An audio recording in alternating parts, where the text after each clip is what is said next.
In a world defined by uncertainty, more and more young people are finding solace in Christianity.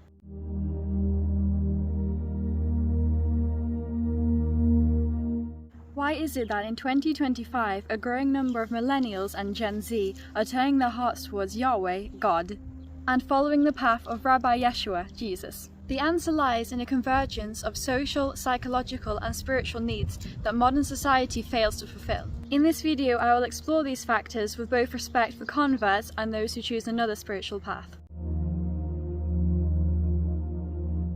From high housing costs to shrinking employment prospects, today's young adults face daunting economic pressures. Home ownership often only seems attainable through inheritance or the rare stroke of fortune. University degrees no longer guarantee stability. They frequently lead to underpaid and unfulfilling work. He who has a why to live can bear almost any how. For many, that why is evading them in an economy that measures worth in output rather than human dignity. Christianity, with its promise of inherent value and eternal significance, offers an anchor in these shifting sands.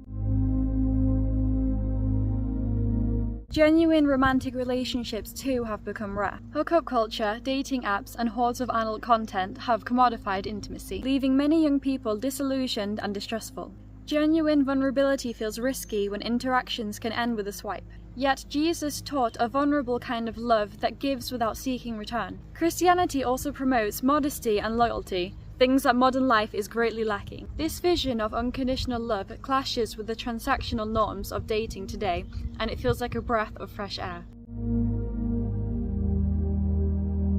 Beyond the realms of economics and romance, there's a sense of cultural fragmentation. We inhabit a chronically online world where algorithms dictate our actions. Individualism reigns supreme, and any sense of shared purpose seems to vanish in the digital ether. As social creatures, humans long for real-world community. In this vacuum, churches are re-emerging as hubs of mutual support, offering both physical gathering and spiritual grounding. Linked closely to community is the yearning for purpose. In a world obsessed with degrees, promotions, and corporate success, it's easy to forget why any of it matters. Earning a pay rise or a fancy title can feel hollow when daily life is devoid of transcendence. Christianity's narrative of being put here by a loving creator, redeemed through sacrificial love and called to a meaningful mission, speaks powerfully to souls tired of chasing empty goals. Young seekers who feel that void often recognize intuitively that career alone cannot satiate it.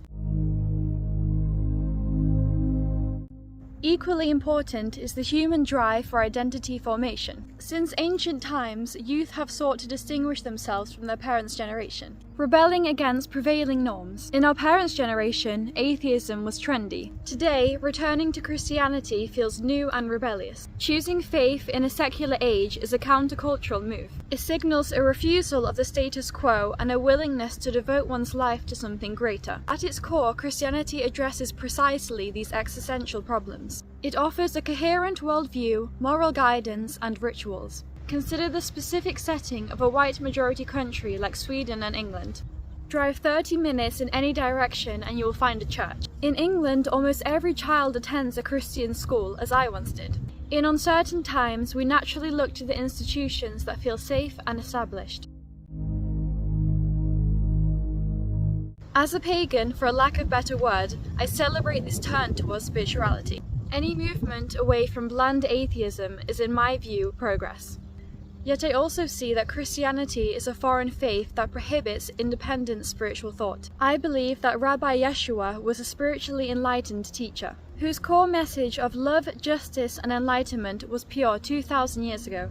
Unfortunately, that message has endured 2 millennia of distortion. War, politics, translations, and agendas have corrupted it. To encounter the unfiltered voice of that divine source today, one must pursue direct spiritual experience rather than rely on institutional explanations. Every organized religion, after all, is the interpretation of a very attuned spiritual individual, but we cannot trust that it has remained pure in an unpure world.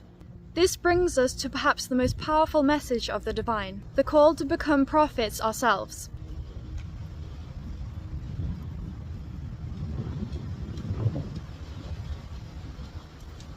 Jesus came to show us how we are all children of the divine. We are capable of hearing the same voice that guided him and other prophets, capable of receiving and sharing new insights for our time. Finding a personal mission rooted in love and service provides meaning deeper than any personal gain. For those intrigued by this idea of personal revelation, I highly recommend two books, Illusions and Jonathan Livingston Seagull by Richard Bach. In the end, the rapid spread of Christianity among the youth reveals a deeper hunger, a hunger for home, for hope, and for meaning. And when society falters, organized religions patch these holes. Whether you find yourself praying in a church or seeking the voice within, remember that your search for purpose itself is sacred. May your journey lead you into true communion with the divine, wherever and however you encounter it.